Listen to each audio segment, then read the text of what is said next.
Everyone, welcome to my channel. तो अभी अब हम बात करते हैं हमारे नेक्स्ट डिजीज़ की यूनिट 13 से। तो नेक्स्ट डिजीज़ है हमारी डायबिटिक रेटिनोपैथी। तो डायबिटिक रेटिनोपैथी के अंदर हमारी जो डेफिनेशन इन्होंने दी है वो है, it is the progressive disorder of retina characteristic by the microscopic damage to retinal vessels और as the result of the indicate blood supply. तो अभी इन्होंने बताया है कि ये एक प्रोग्रेसिव डिसऑर्डर है, यानी कि प्रगतिशील बढ़ने वाला जो डिसऑर्डर होता है वो ये होता है। और इसकी वजह ये रहती है कि जब ब्लड सप्लाई जो है वो कम हो जाती है, कहाँ पर, रेटिनल वेसल्स जो होती है हमारी रेटिना के अंदर पाई जानी जो ब्लड वेसल्स होती है उसके अंदर अगर ब्लड सप्लाई कम हो जाएगी तो वो डैमेज होना स्टार्ट हो जाती हैं। डैमेज ये नहीं कि पूरी डैमेज हो जाती है, माइक्रोस्कोपिंग जो डैमेज होती है यानी कि थोड़ी बहुत जो हानि होती है उनके अंदर वो होनी स्टार्ट हो जाती है। तो ये जो हमारी कंडीशन होती है ये रेटिनोपैथी बोली जाती है। तो क्लिनिकल मैनिफेस्टेशन में इसमें देखेंगे कि भी impairment of loss of vision, तो इसमें अभी दृष्टि जो होती है उसकी हानि होनी स्टार्ट हो जाती है।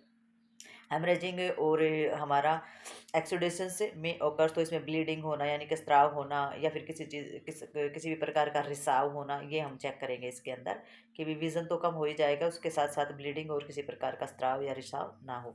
तो वो इसके अंदर चेक करना है हमने। नेक्स्ट हम इसके अंदर मैनेजमेंट देखेंगे। मैनेजमेंट में क्या देखेंगे, इसमें देखेंगे कि भी फोटो कॉन्गुलेशंस जो हमारी प्रक्रिया होती है, प्रोसेस होता है उसमें, तो इसमें कैसा कैसा प्रोसेस होता है, इसमें डिस्ट्रक्शंस किया जाता है टिश्यू का by heat releasing for the observations of the light show on the by laser prevent haemorrhage. तो अभी इसमें क्या किया जाता है, इसमें जो हमारी लेज़र लाइट होती है, तो लेज़र लाइट जो होती है वो टिश्यूज़ पर डाली जाती है। ठीक है, तो टिश्यू पे जो हीट पड़ती है, जो प्रकाश पड़ता है, जो जब हीट वहाँ पर जाएगी तो उसमें क्या होगा, वो हीट को ऑब्जर्व करेगा। तो हीट ऑब्जर्व होते ही क्या हो जाएगा, हीट ऑब्जर्व होते ही वहाँ के जो टिश्यूज़ होते हैं वो हमारे उनका डिस्ट्रक्शंस होना स्टार्ट हो जाएगा टिश्यूज़ का।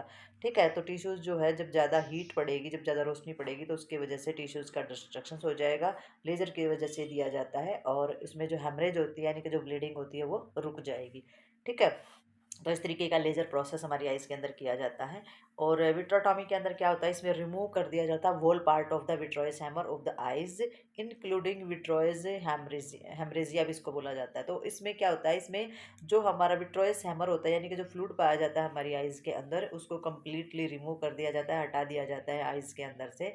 जो हमारे हेमरेजिया होता है उस वो पूरा तरीके से फ्लूइड अगर हटा दिया जाएगा उसके अंदर से, तो it done the release of the attraction से ऑफ मेम्ब्रेन ऑफ रेटिना। और इसमें क्या हो जाएगा, इसमें रिलीज होगा यानी कि ट्रैक्शन, खिंचाव होगा, हमारी रेटिना की जो मेम्ब्रेन्स होती है उसमें हमारा खिंचाव होना शुरू हो जाएगा।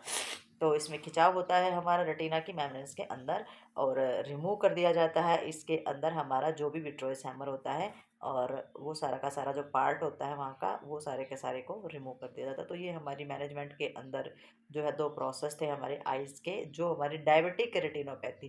तो डायबिटिक से आप समझ ही सकते हो कि डायबिटिक जो है वो एक शुगर से रिलेटेड हमारी चीज़ें हो जाती हैं।